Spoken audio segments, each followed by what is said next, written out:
Hello, aka GK Fralin. Call me Glenda, please. Okay, that's just kind of an indication of what today is about. Because what today is about is coming out of that deep, dark tunnel. Because I just don't feel comfortable leaving it where I did last night. There are smiles again, and there is love again, and there's hope again. And I am not here today because I stayed in that 2-year tunnel. I found a way out. And it took some hands to come in and give me some direction, but isn't that what life's about, guys? People. God didn't put Adam on this earth alone. First he gave him some animals. Then he realized that he needed a helpmate. So he gave him a wife. I'm not getting into gender roles. I'm just saying. There is a day that slowly dawns. Your mind starts clearing from that fog because it is foggy in that tunnel. It's dark. And you can't have fog without light, but believe me, when that light starts, you're in a fog. You're in a very delirious type of a fog. You're going to be more than likely on some kind of medication, and some of that's going to be anti-anxiety. That can contribute a little to the the fog. But guys, it just helps you get through the edge of that anxiety so you can actually hear and start to hear the people around you and that they have lives too. And it's just, you start feeling gradually a little more warmth. And the desperate, grasping hands of depression start to release. They start to not become so powerful. You come through with peace. And that takes a long time to get there. And sometimes it takes a setback or two. But what do we want? We want peace. A jagged, rough mind full of fog and bad thoughts. We want peace. We want the ugliness in our brains to stop. A lot of times that's what drives people to suicide. The thing of it is, avoid the suicide if you get some help if you're there. I felt suicidal a time or two, and I always sought help because I knew what it would do to my family. So whenever I got to that point, I went to the hospital. I wasn't going to go there. And because if counseling couldn't bring me out of it, couldn't help me dig myself out of the hole, I would get help. And, the more I learned to cope, the more I learned to relax, the more I learned to just let myself. I was the kind that if I fight it, and there's different kinds, but I was the kind that, when it was that really bad kind, I was like, I don't understand this, I don't like this, I want it gone, and I want to get back to business. That's kind of the nurse mentality, I guess. Doesn't work that way.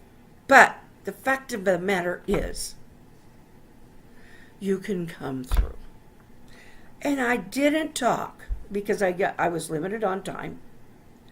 So I didn't really talk about the light and how the light that people talk about, or that you get a different rope that doesn't have grease on it so that you can climb out. You even get some soap in between or something. But you've got helping hands that are helping you get up that rope. They're beside you. You might not feel them at first, but they're there.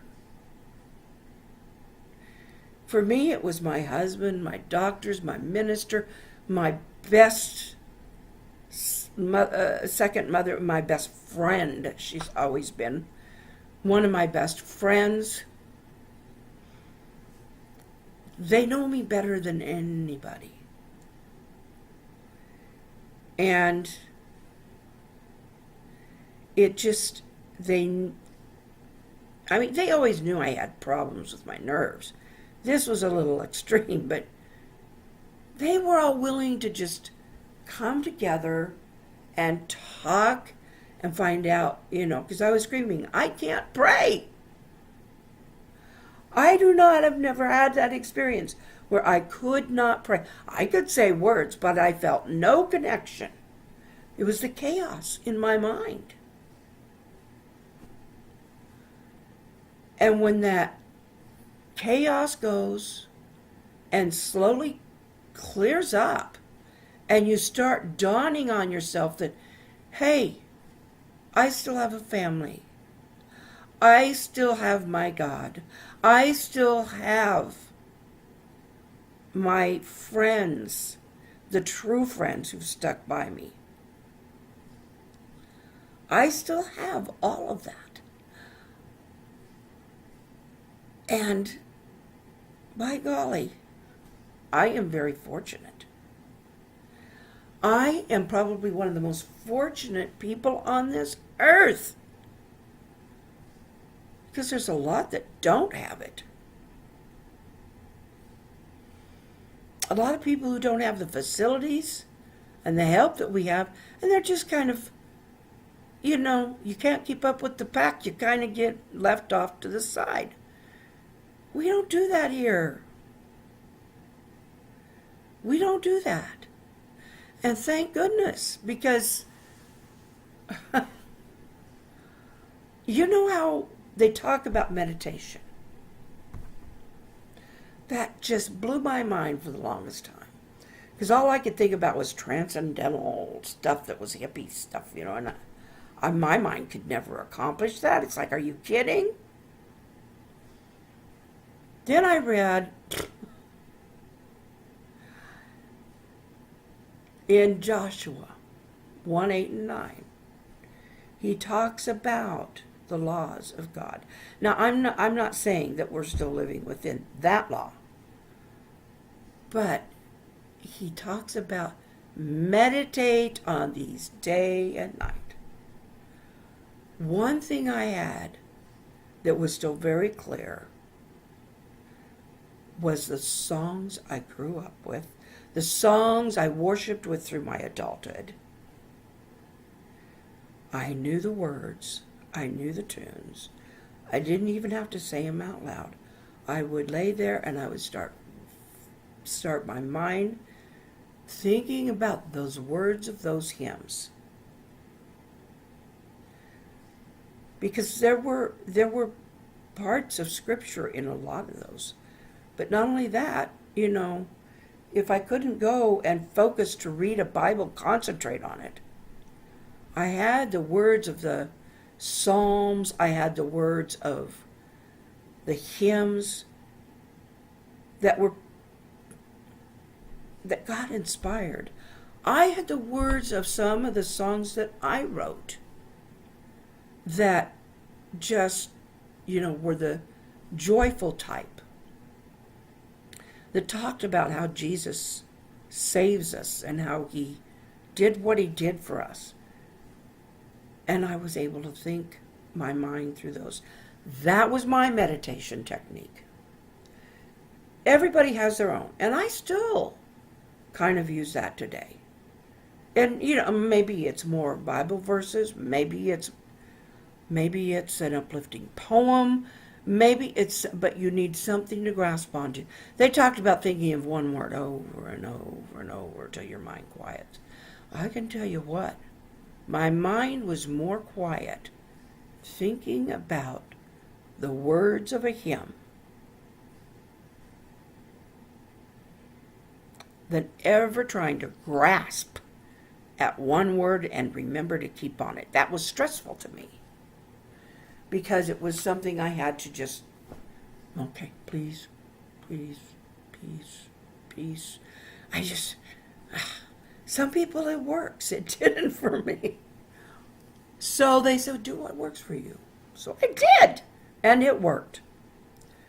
It did, I mean, I still use it today. It's a matter of learning coping skills that help the medication do its work, for one thing, and vice versa. And there are a lot of times I wish I could just get the coping skills so good I wouldn't need the medication anymore. And there's times I almost feel like I'm there, but I've heard the horror stories of people who go off their meds and they tend to deteriorate.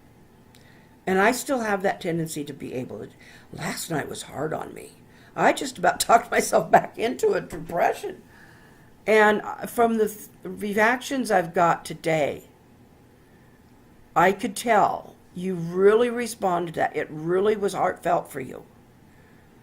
But I could tell it kind of brought back the harsh reality of depression. And it needs to be talked about. There are people out there suffering who don't know there is hope. And that's what this is about. This is about the hope. And yeah, I went over time. But I'll figure that out later. Wasn't going to do one of these, but then I realized I can't leave it there. I can't leave it without the hope. Amazing grace, how sweet the sound that saved a wretch like me. I once was lost, but now I'm found. Was blind, but now I see.